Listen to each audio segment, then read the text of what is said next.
Hi friends, இன்றைக்கி லஞ்சுக்கு ஒரு சூப்பரான டிஷ்ஷாகவும் மெயின் டிஷ்ஷாகவும் கூட வச்சு சாப்பிட்லாம். நம்ம இன்றைக்கி சம்மங்கி தான் பார்க்க போகிறோம். அதுக்கு நான் 5 கொஞ்சம் கருவேப்பிலை, 2 துண்டு இஞ்சி, கொஞ்சம் புளி, சின்ன வெங்காயம் கொஞ்சம் அரிஞ்சு வச்சுருக்கேன். பெரிய வெங்காயம் யூஸ் பண்ணிக்கலாம். கொஞ்சம் மிளகா பொடி, எண்ணெய், தேங்காய், உப்பு, அவ்வளோதான் ஃப்ரெண்ட்ஸ். இப்போ இதில் வரமிளகா வறுத்து எடுத்துக்கணும் நம்ம. ஃப்ரெண்ட்ஸ் நம்ம வரமிளகா வறுத்துட்டோம். இதை ஊற வச்சும் நம்ம பண்ணலாம்.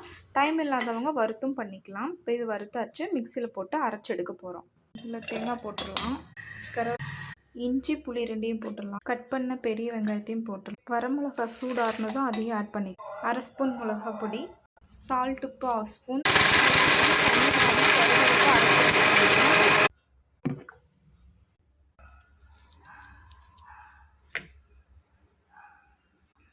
அவ்வளோதான் ஃப்ரெண்ட்ஸ். உருட்டி எடுத்தால் நம்ம தேங்காய் சம்மந்தி ரெடி ஆயிடுச்சு.